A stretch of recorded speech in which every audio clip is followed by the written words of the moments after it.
Salam saudaraku, saya berharap dan juga berdoa kita semua dalam keadaan sehat dan kita juga menikmati dengan syukur kebersamaan kita dengan keluarga kita ketika kita menjalani hari-hari hidup kita dalam rumah beberapa minggu ini, entah sampai kapan. Yang jelas kita terus mempererat rasa kasih, rasa persaudaraan, rasa sayang kita yang satu dengan yang lainnya dalam keluarga kita. Hari ini saya mau membawa kita ke dalam perenungan yang dapat kita lihat di dalam Yohanes pasal 11 ayat 1 sampai dengan ayat yang ke-45.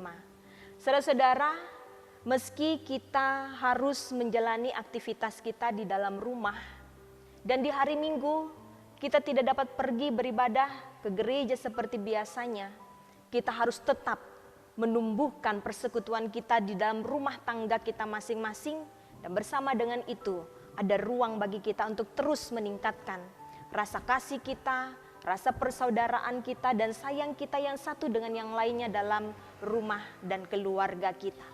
Saudara-saudara, di tengah-tengah fenomena dunia sekarang ini, kalau boleh saya katakan seluruh manusia dalam dunia bersedih. Kenapa bersedih? Bersedih karena ada banyaknya korban dari COVID-19. Bersedih ketika harus melepaskan orang yang dikasihi pergi berjuang merawat orang yang terpapar COVID-19. Bersedih mungkin juga karena tidak dapat beraktivitas keluar untuk mengerjakan pekerjaan, usaha dan sebagainya. Karena harus tetap tinggal di dalam rumah.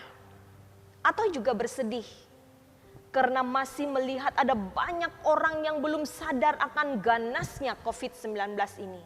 Atau kesedihan yang lainnya. Saudaraku, suatu ketika Maria dan Marta juga merasakan kesedihan karena mereka kehilangan orang yang mereka kasihi, Lazarus, saudara mereka meninggal. Dapat kita bayangkan, ketika kita kehilangan orang yang kita kasihi, orang yang terdekat dalam hidup kita, kita pasti merasakan kesedihan dan berduka. Dan itulah yang dirasakan oleh Maria dan Marta. Kesedihan yang bersifat egosentris. Dalam kisah ini juga diceritakan bahwa Yesus juga merasakan kesedihan.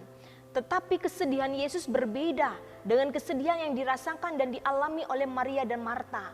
Maria dan Marta kesedihan mereka bersifat egosentris, tetapi Yesus bersifat teosentris. Yesus merasa sedih ketika ada orang yang tidak percaya kepadanya.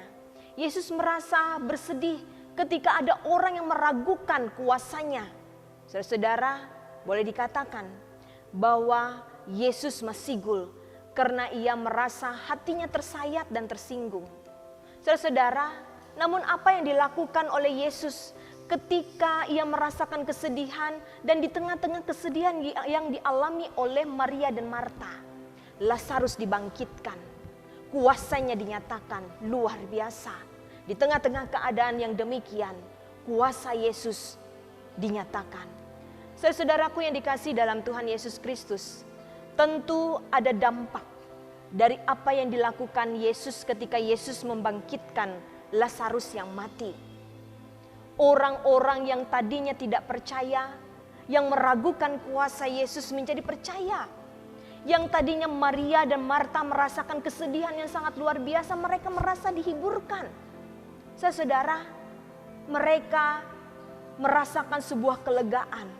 Tentu saja di sini Yesus mau menekankan bahwa kepercayaan mereka kepada Yesus tidak didasarkan kepada mujizat yang mereka lihat dan mereka alami. Tetapi bagaimana mereka mengimplikasikan Injil bagi mereka secara pribadi. Saudara-saudara, di tengah-tengah pandemi COVID-19 ini, kita juga mungkin merasakan kesedihan. Kita juga mungkin merasakan duka cita. Kita juga mungkin merasakan kekhawatiran, kecemasan, dan perasaan yang sejenisnya. Dari tempat ini saya mau katakan, orang yang beriman kepada Yesus Kristus, orang yang percaya kepada Yesus Kristus adalah orang-orang yang beriman dan berpengharapan. Bukan tenggelam dalam tekanan dan kesedihan yang menekan hidupnya.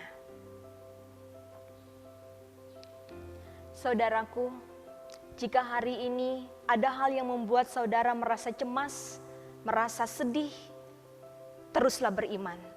Percaya pada pemeliharaan Tuhan dan hiduplah berhikmat. Salam sehat, salam damai, Tuhan Yesus memberkati.